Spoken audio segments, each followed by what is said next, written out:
cantik Anggia Chan. Sombong amat. Kali ini aku langsung aja mau ngenalin kalian sama seseorang sahabat aku, teman aku, artis yang humble banget. Pokoknya dia berteman nggak pilih-pilih deh. Dari dulu aku kenal tuh tetap rendah hati sampai sekarang. Ini dia,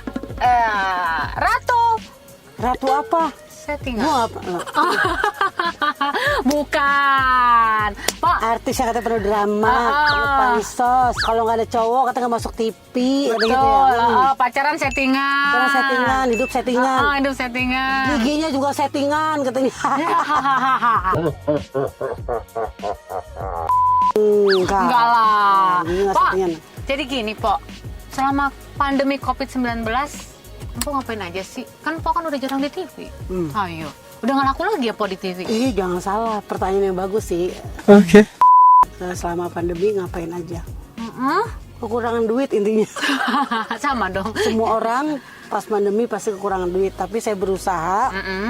Gue aja ya. Gue nih berusaha tuh apa yang ada. Jadi kan aku udah punya cincin kemarin. Punya cincin berlian. Punya cincin emas. Oh iya, aku lihat waktu pas kita manggung ya, keluar kota. Itu aku gade semua. Digade semua. Buat makan. Semenjak COVID, aku bingung nggak sempet pemasukan nggak ada, TV juga nggak ada. Ya. Gitu kan. Terus aku punya apa ya, daripada aku ngutang-ngutang lagi gitu, kata diomongin orang, dimasukin TV, nama aku jelek kan. Betul. Apa yang ada di tangan aku gadein dulu, bukan aku jual, aku gadein. Dan setelah digadein kan dapat uang tuh, nanti akan aku tebus kan. Setelah ada kerjaan lagi. Kan aku dulu banyak utang juga kan, utang ini, utang itu, utang ini yang aku udah bayar utang, tapi utangnya dibalikin lagi, dibungain. Padahal aku udah bayar tapi dibilang enggak gitu kan ya. Tapi kan tetap aja aku harus bertanggung jawab kan dengan utang-utang aku. Alhamdulillah utang sedikit-sedikit pas berhijrah ini lunas. Udah lunas? Enggak. Sedikit-sedikit udah mau lunas, kebayar. Malah kemarin ya aku kerja sinetron, aku kan tahu banget tuh ya, iya. pulang pagi. Itu kenapa tidak bisa menyicil utang gitu? Inilah berkahnya berhijab. Makanya saya milih berhijab, tapi diberi kesabaran banyak ya sama Allah. Itu harus ada sabarnya juga, karena apa? Rezeki aku di TV agak berkurang. Karena mungkin kan aku biasanya kan dibully. Iya, biasanya kan aku dibully dengan ledekan yang gigi aku seperti ini. Banyakan bulian kan, tapi pas aku berhijab mungkin bulian itu nggak ada gitu kan, nggak boleh. Oke, gitu. udah berarti yang ciri khasnya kemarin dengan gigi. Nah, kalau ngomongin gigi, kenapa ini Po Eli giginya aku lihat sekarang Po Eli tambah cantik loh. Giginya bagus. Giginya dipotong kan? Kenapa dipotong? Kalau boleh tahu. Jadi gini, setelah aku pulang umroh, aku potong gigi dulu baru umroh. Setelah umroh aku potong gigi lagi kan, jadi lebih cantik. Jadi gini, karena aku nggak tonggos lagi dan berhijab di TV itu kurang dipanggil, mending aku cantik sekalian. Pok, satu lagi nih aku mau nanya, kenapa Empok itu sampai bisa nikah 4 kali itu, alasannya kenapa? Dan janda 4 kali juga. Oh iya, janda 4 kali juga. Nikah 4 kali, janda 4 kali. Janda 4 kali. Ya dari perkawinan yang awal kan aku sama Bapak Yulfi 12 tahun ya. 12 tahun menikah. 12 tahun. Tapi selama 12 tahun menikah itu, dari aku belum punya anak udah tidak merasakan bahagia sama sekali. Udah tidak ada kebahagiaan. Dari awal pengantin nikah juga udah sering digebukin, ditonjokin karena cemburu. Digebukin? Iya, digebukin. Itu perkawinan awal ya. Tapi akan begini terus. Tapi aku bertahan karena saat itu aku tuh nggak punya duit, nggak punya apa, numpang makan sama dia gitu kan dari hamil itu ya. Tapi setelah terus rumah tangga, kenapa lahiran punya anak 2, lahir Ulfi, kenapa kok makin KDRT gitu kan ya, makin kasar, makin menggila-gila kasarnya makin gitu. Menggila-gila kasarnya, makin tapi aku kuat. Semakin aku dipukulin aku kuat, semakin ditonjokin aku makin kuat gitu. Jadi tuh kalau berantem, kalau belum dipukul tuh kayak nagih gitu. Dikunciin di mobil pernah, ditonjokin. Ini Ulfi masih kecil, teriak-teriakan kan. Dikunciin di mobil? Di mobil, aku ditonjokin dalam mobil. Ini aku biru semua. Terus besok aku dagang sayur pagi-pagi kan ya. Kenapa Po? Oh enggak, ini kepentok. Aku nggak mau buka aib suamiku sendiri gitu. Jadi Empok abis digebukin, besoknya Empok masih jualan sayur? Masih, kan aku memang dagang sayur di depan rumah gitu kan ya. Udah punya utang banyak, punya utang motor, kontrakan belum pada bayar gitu. Dia kerjanya cuma nganterin aku dagang sayur doang, tapi galak gitu kan ya. Waktu itu aku pernah bersumpah gini, Bismillah aku bilang kan ya, kalau aku punya duit, aku akan ninggalin dia. Dan gimana rasanya sakitnya dipukulin gitu, seperti itu gitu kan. Tapi doaku ternyata didengar sama Allah. Doaku didengar sama Allah. Suami aku pas kerja jadi supir itu aku yang masukin jadi supir, aku yang cari kerjaan. Jadi supir di provider gitu kan ya.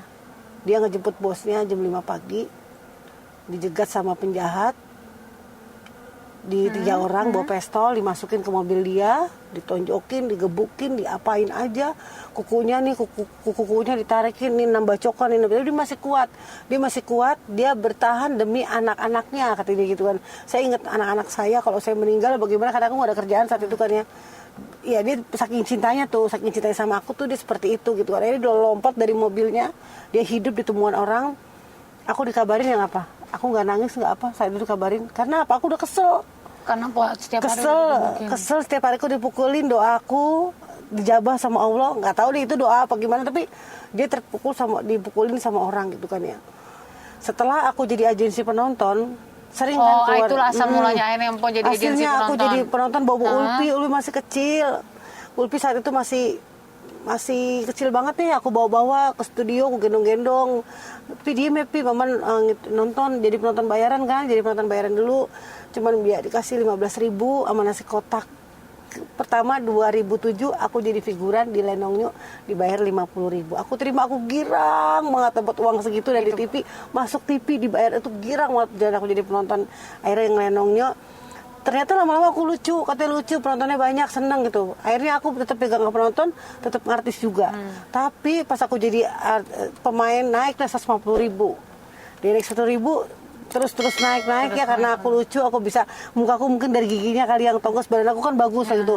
Body aku bagus, muka aku lucu, kepake aku di setiap TV, stasiun TV gitu kan ya. Akhirnya itulah perjalanan aku, tapi orang yang nggak tahu perjalanan aku tuh sangat menghina aku, katanya aku sama berondong naiknya. Tapi inilah kisah perjalanan aku yang dari nol banget gitu kan ya. Dan bapaknya Ulfi masih belum cerai sama aku. Di 2007 awal-awal itu dia masih datang ke studio TV, masih aku digebukin lagi, ditendang depan orang masih. Iya, depan orang-orang, depan Hakim, depan artis Dewi Swita lah gitu kan. Siapa itu, Po? Itu suami aku, udah biarin ini urusan aku gitu kan ya. Tapi terakhir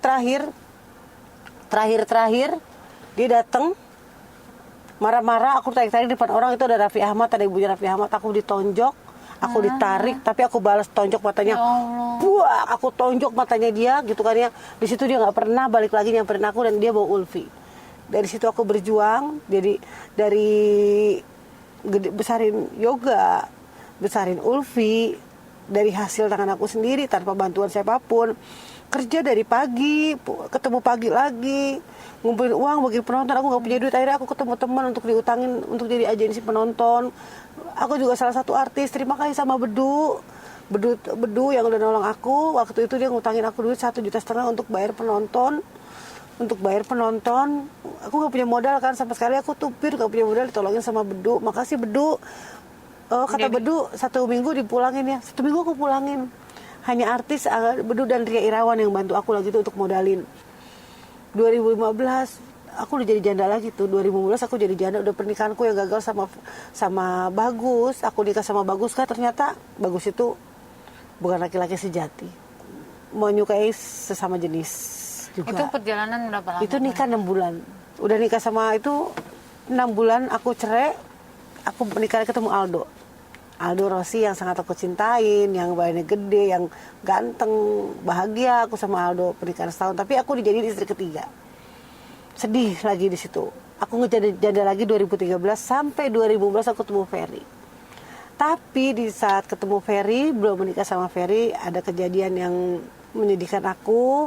Di 2015 itu, di bulan Februari, ibuku meninggal. Aku sangat kehilangan yang tapi aku cukup bangga udah bisa ngasih orang tua rumah, udah bisa ngebangun orang tua rumah.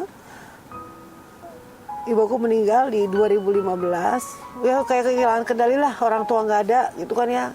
Sampai menikah sama Ferry kan suami aku terakhir ya, nggak pernah bahagia, nggak pernah ada kebahagiaan. dia selingkuh, dia ngeduain selingkuh lah tanpa ketahuan aku juga selingkuh.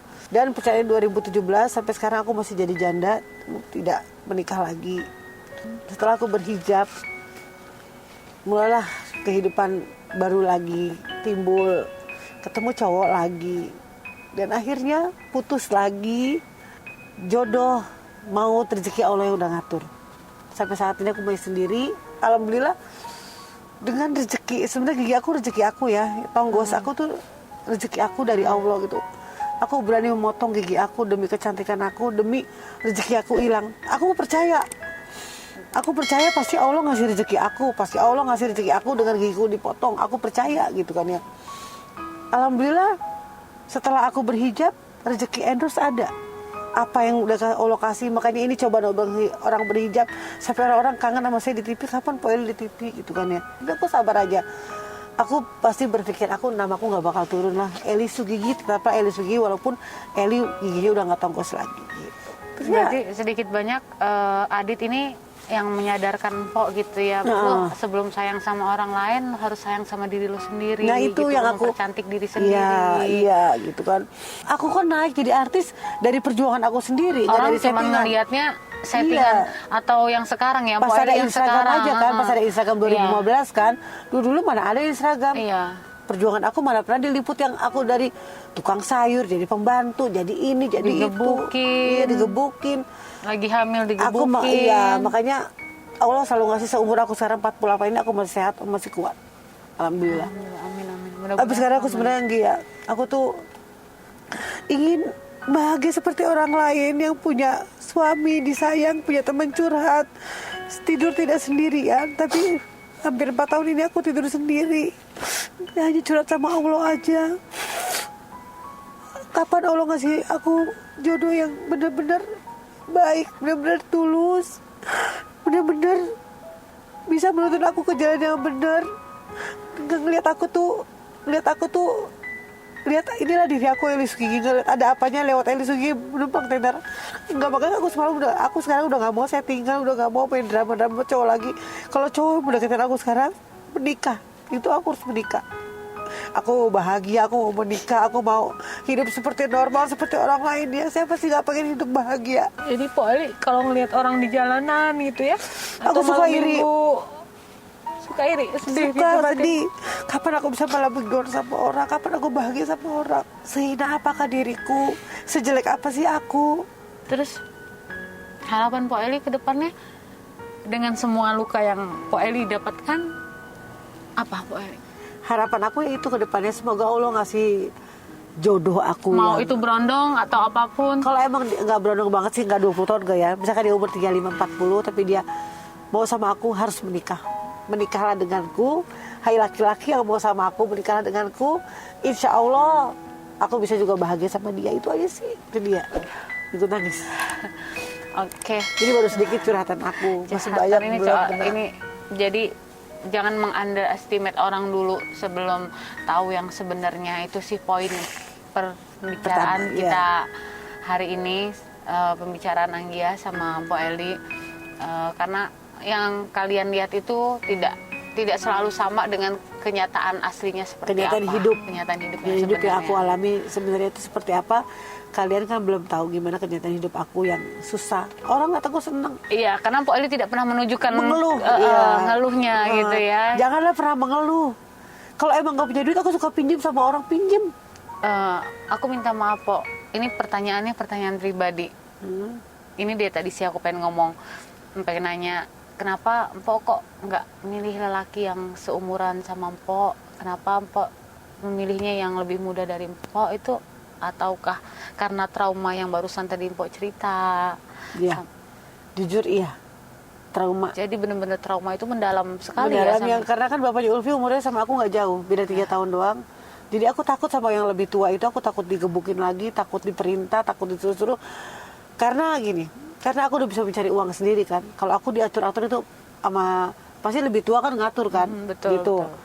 Mengatur kan dia punya ekonomi, punya harta dan karena ngerasa bisa cari uang sendiri, jadi seenak-enaknya mengatur perempuan. Kalau aku yang lebih muda kan dia bisa diatur sama aku, itu sih alasannya. Tapi aku sebenarnya nggak nyari yang muda-muda banget sih, nggak. Cuman lebih suka sama yang lebih muda karena lebih bisa enjoy, bisa bikin aku awet muda. Satu, bisa membuat aku awet muda. Oke, Pok. Kalau begitu, sekian obrolan kita hari ini. Menguras air mata sih sebenarnya. Aku jujur sih kita temenan deket ya, Pok ya. Kita temenan baik. Cuman untuk pertama kali aku baru tahu sisi di balik Po Eli, karena selama ini Po Eli memang kita sering keluar kota, kita sering nyanyi bareng. Aku diam-diam aja kan. Nggak pernah menunjukkan sama sekali susahnya, sedihnya, riang banget. Ternyata di balik kuat strongnya Po Eli ada sisi yang benar-benar buat aku, kita tangis-tangisan urusan tadi. Jadi buat kalian semuanya, Sebagai wanita pokoknya kuat. sebagai wanita harus kuat, jangan pernah mengeluh, tunjukkan kekuatan kita, ketabahan kita, tunjukkan kita perempuan yang mandiri, dan mengeluhnya udah sama diri sendiri aja supaya sama Allah. Mengeluhnya sama Allah, mintanya sama Allah, dan jangan menjudge orang. Itu yang paling penting, jangan menjudge apalagi kita sebagai public figure gitu ya. Ada rasa sedih ya, Po ya, ada rasa sedih padahal kita hidup udah benar, hidup kita juga karena kan kita seorang public figure, jadi kita harus memberikan contoh yang positif, energi yang positif untuk orang lain. Nah, sementara yang negatif-negatifnya, contohnya sedih-sedihnya itu kita keep sendiri, kita simpen sendiri gitu.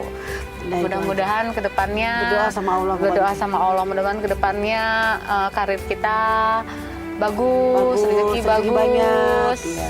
Jodoh juga bagus. Amin. Karena apa yang aku rasain sama kayak yang Po Eli rasain, sama-sama belum dapat jodoh, sama-sama ngiri kalau misalkan orang Dia lain. aja yang cantik belum dapat jodoh. Saya udah banyak jodohnya. Oke, semuanya teman-teman jangan lupa ya like sama subscribe. Terus habis itu nanti kita akan ada obrolan-obrolan lagi yang pastinya buat pelajaran dan semoga bisa jadi contoh dan teladan buat kalian semuanya. Ya, motivasi buat orang-orang. Motivasi buat orang-orang. Jangan lupa aku juga ini jangan lupa subscribe, like, comment, share. YouTube-nya Anggia Chan. Dari Anggia Chan, betul. Dari Anggia Chan, ya. Ya, dadah. Makasih Po Eli, makasih semuanya. Semangat, semangat.